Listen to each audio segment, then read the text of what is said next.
Start with picking out your purpose in your life Mhm. and your purpose for your money. Because if your purpose is speculation and gambling, then that's the default purpose for most people when they look at their portfolio. But what you want to do is find something that's greater than money itself, because money can't by itself make you happy. There's a lot of studies that show if you win the lottery, win $100 million, you think that's going to make you happy. It's not. And history is full of people, whether it's Elvis Presley, Marilyn Monroe, Howard Hughes, that had massive amounts of money that were absolutely miserable. In the end, the money actually helped destroy them, not give them an amazing life.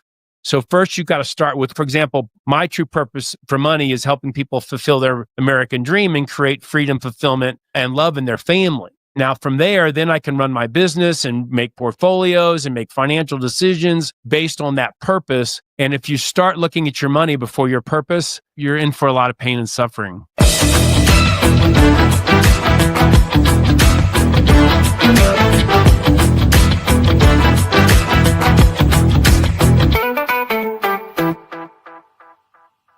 Good morning, and great morning, guys. Welcome to another fabulous episode of Exit Strategies Radio Show. Hey, if you do not know who I am, I'm about to tell you. I'm Corwyn J, Melette, broker and owner of Exit Realty Low Country Group in beautiful North Charleston, South Carolina. Guys, if this is your first time listening to this show, you, sir or ma'am, are in for a treat, because our mission here is very simple. That is to empower our community through financial literacy and real estate education, guys. We're legacy building. That is what we do. So got to give a shout out to those who listen to us faithfully. Guys, you're listening all the way from Hollywood, what you know, no good, all the way up to Monkey's Corner. And y'all know my mama live out there, y'all. All the way up Muddy Mullins and Marion. Guys, thank you so much for tuning in. You guys rock, and I really, really appreciate it. It humbles me each and every time one of you says, Cole, when I've been listening, or hey, I love what you're doing on the show. Guys, our mission, again, is to empower our community. And it starts, most importantly, with the information, but subsequently, it is made real by your action. So guys, let's not just take this information in today. Let's do something with it. And I'm super duper excited because I have with me today a guest, if you will, with my own heart. This guy's going to talk to us today about how to get it right, how to look at it from a larger picture, from a bigger perspective, with a focus on financial literacy and investing. I'm super humbled to have him. He is a best-selling author. He has been on everybody's show. I was lucky to trip him up in the hallway and have him land in our door over here today. So I'm super excited to have with us none other than Mark Matson. And Mark, again, is the author of the national best-selling book, Experiencing the American Dream. Mark, how are you doing today? I'm doing great. It's great to be with you, Corwyn. Well, awesome. Well, Mark, if you don't mind, give our listeners that 50, 100, well, however high you want to go. We're going to go with your overview of who you are and what you do. Yeah, thank you. My formal title is the CEO of Matson Money. It's an $11 billion registered investment advisor company. We have over 500 advisors all over the country and 35,000 families that we work with to help them experience their American dream and learn how to prudently invest so that they're not gambling and speculating. They're actually using science. But down at my very heart, I'm kind of a hillbilly. I was born in Charleston, West Virginia, up in the hollers in the mountains. We came from there. My grandpa lived at the railroad track. My dad grew up by the railroad track in a shack, literally feet from the railroad. In the wintertime, there was rats that came into the house, so they had to take the tops off of instant carnation milk cans and nail them to the baseboard.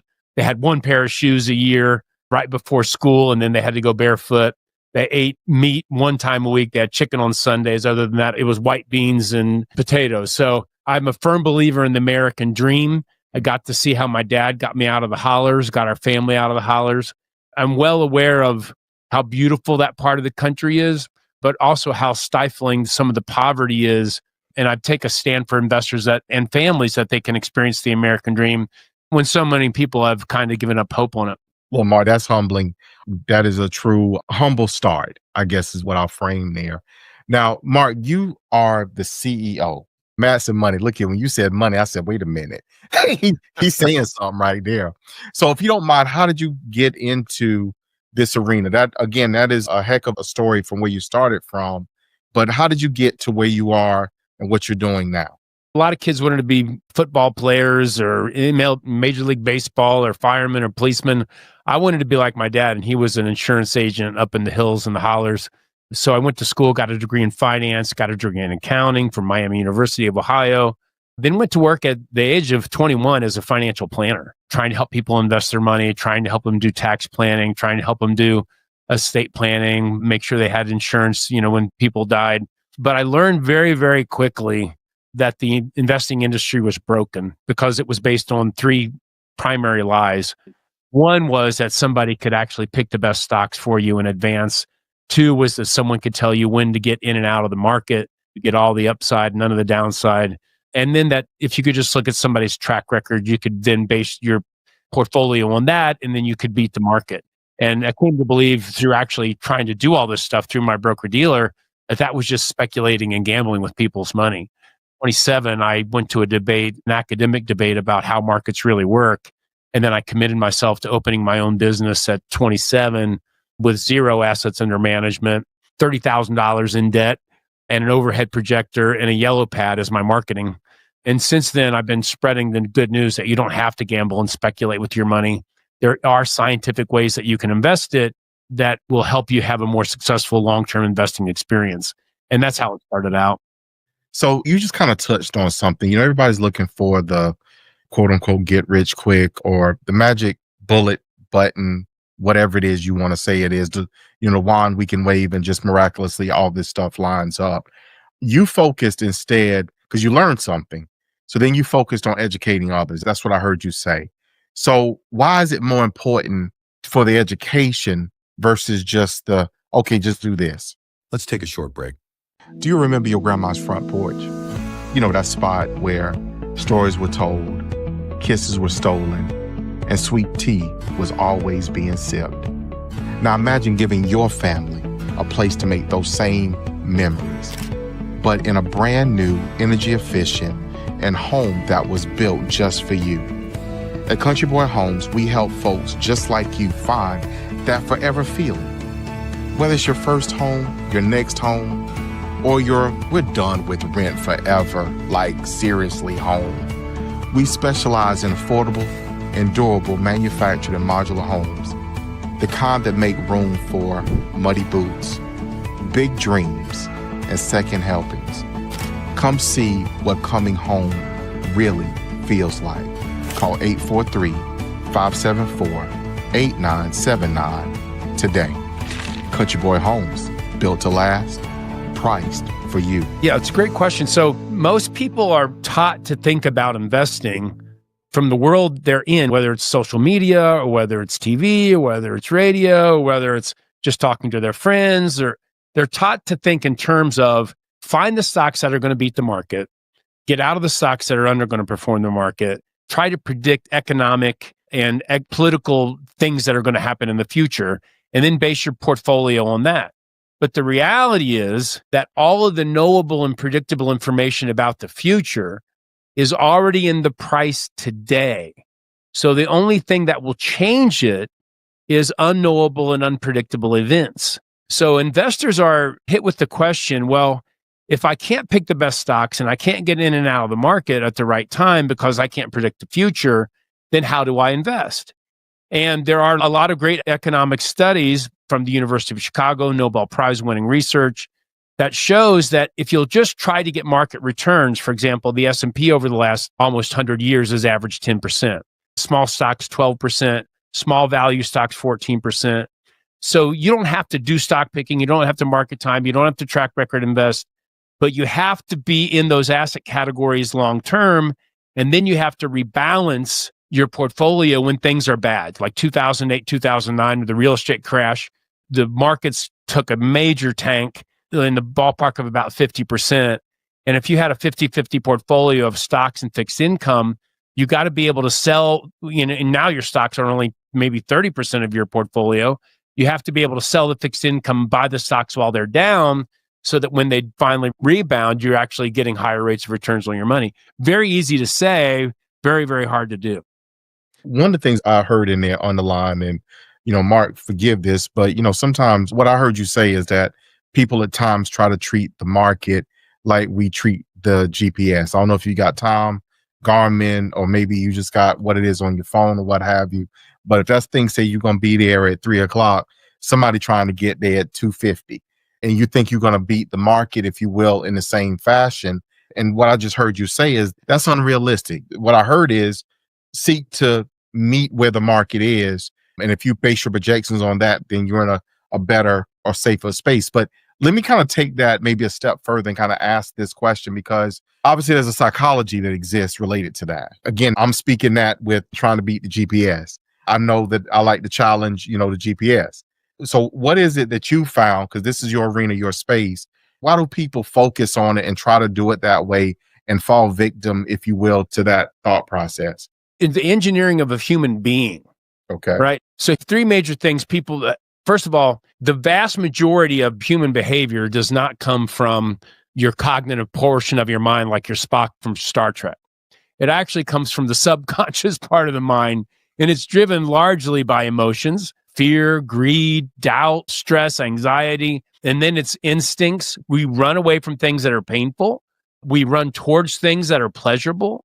Mm-hmm. So when the market's down 50%, we get afraid. Then our instincts tell us to run. So we sell, and then we buy something else and then we get out of the market so we don't get the rebound. Or when it runs way up, like it has been over the last 10 years, it runs way up. People buy it when it's very high. For example, from 95 to 2000, the S&P made 22% a year.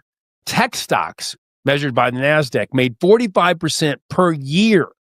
So everybody wanted, guess what? They wanted large tech stocks.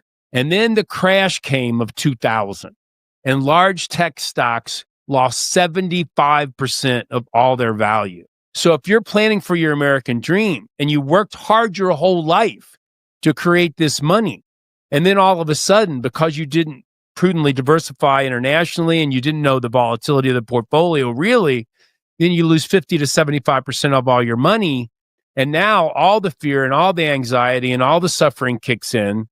So most people live in a reality around money. Money is hard to make, hard to keep, and hard to invest. And it creates a lot of anxiety and pain so that people aren't fulfilling on their American dream. And of course, as you know, one of the primary things of the American dream is people want to own their own home, which is a great thing to be able to do. But if they get to the end of their days, they sell their home, then they end up with these assets. They don't know how to invest them, and they end up taking on way too much risk. Everybody wants to get rich quick. There's fear of missing out. We have herding bias. If everybody's doing it, we want to do it. We have familiarity bias. If people know the name of the company, like NVIDIA, they want to buy it. They have short-term bias against whatever did great the last 3 to 5 years. So these are all human instincts. You go back 5,000 years, there's no picture of a pie chart and standard deviation in a cave, right? In France. So this idea of investing is pretty new for human beings. So you hit something in there, because I remember what you're talking about. I distinctly remember organization I was running a company for at the time, and the CEO, he was retirement age and had been hinting about retiring, and the tech market it crashed, and he was heavily invested and lost, if I remember correctly, about half of his net worth seemingly overnight. So he had these look, I got to keep working. And he actually worked, if I remember correctly, roughly another 5, 6, 7 years past what he intended to because of that. So a question I got in there is, if that's where you are, so let's say that's your investment style. It's inherent that if you have an investment style that either leans towards being uber conservative or risk averse versus the other way, which is you're a risk taker. Doesn't it make sense that, okay, if something like that happens, that you understood the risk and in turn would make an adjustment and figure out how to move forward from there? Man, that's my dream, is that everybody would think that way. So it really is. So the only thing that's more misunderstood than what the returns are of the model that you picked is that the understanding the risk behind what you have.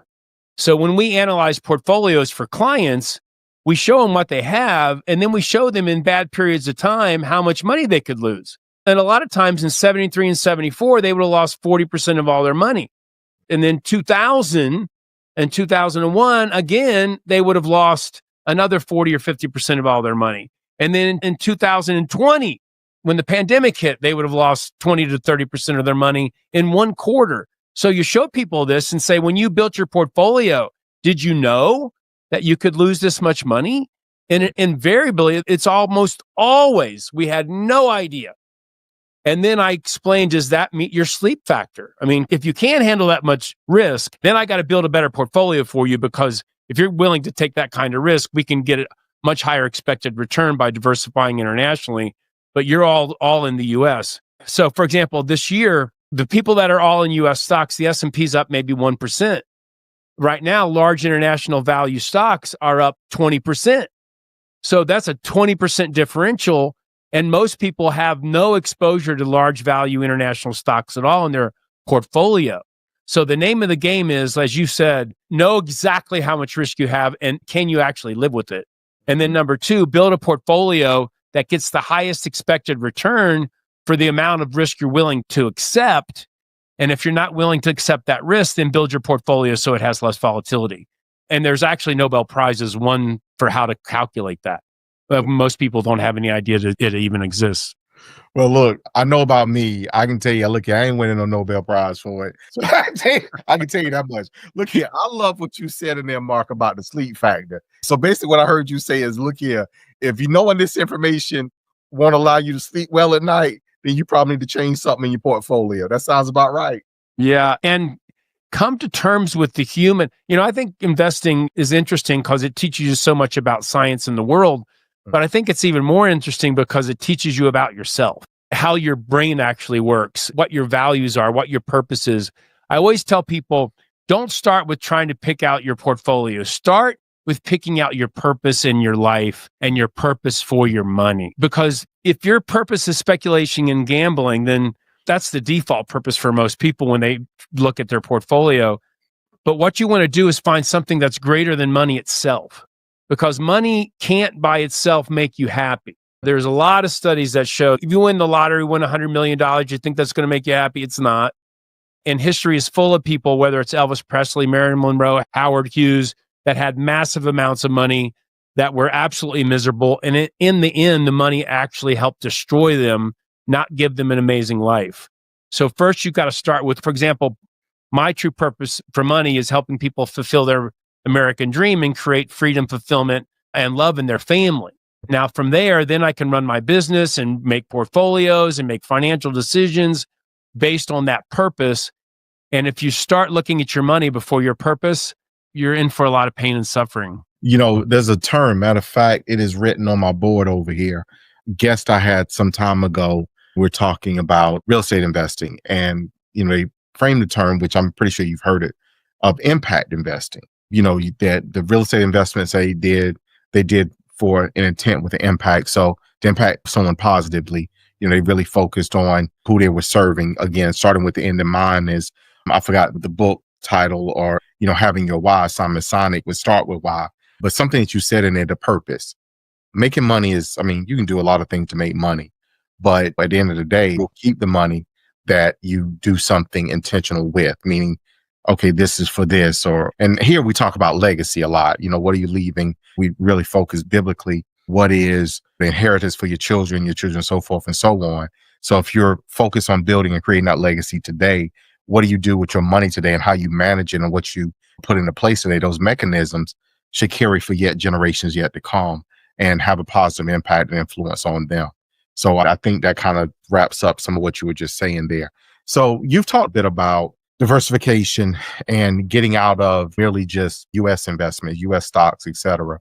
Obviously we're in an interesting political climate, and I don't go too far. Most of my views don't match most people, but at the same time, what I know, I understand intent. That's what I look at when I look at decisions and all the headlines and all that stuff is going on. But you're making mention of a diversification out of mere U.S. stocks alone. And most people think, I'm going to say this, Mark, and I definitely want your answer, but most people have in their mind that all this stuff is going on now, or has went on in regards to tariffs, et cetera, is going to tank the economies in other countries. And I'm pretty positive. I don't believe that. I don't believe it's going to tank the economy here. I think we'll have some, it's going to be uncomfortable a little bit as people try to figure out what a new normal is, but that's just my thought. Give me yours. Well, I agree with you that there is a lot of fear. There's fear about the tariffs and a tariff war. There's fear about two real wars in the Mideast and in Ukraine. There's fear of recession if deficit spending goes on. So there is a lot of fear out there in the world. But at the same time, for example, we're in 27,000 individual holdings in 78 different countries all over the world. So, yeah. And we have an algorithm that manages the whole thing so that it stays balanced no matter what happens in the politics. If your portfolio needs a forecast about the future to work, it's already broken. You need to build the diversification in your portfolio so that no matter what happens in the world, you have a great opportunity to create wealth over time. And people think when there's bad times, the market always does bad. That's not true. Even if things are hard or are bad, that doesn't mean the market does bad. For example, from Pearl Harbor, when we entered World War II, all the way to the end when we signed the treaty with Japan, that was 100 million people died. We had Holocaust. We had Europe being destroyed. We had massive resources in our country going. We had hundreds of thousands of men dying, and mainly men at the time, and women dying in the wars all over the world. And it finally didn't end until 2 nuclear bombs. And one would think, if you knew the headlines, that you would get destroyed in stocks. What's counterintuitive is the S&P made 12% per year during those 5 terrible years for humanity. So my message is, just because you know there's a risk, even if you knew the headline tomorrow, you still wouldn't be able to predict what the market's going to do. So stop trying to predict the future. I know it's hard for people, but you can't predict the future. Last year, this time, if you would have told me Donald Trump was going to be the president after all of the being in jail and the fraud and the criminal and getting shot at twice and almost twice. But after all this stuff, I would just think, gosh, there's no way. So you can't predict the future. So guys, listeners, please just stop trying to predict. You really can't even predict your own future, much less the future of the whole world. Exactly. Stay tuned next week for the second part of this episode.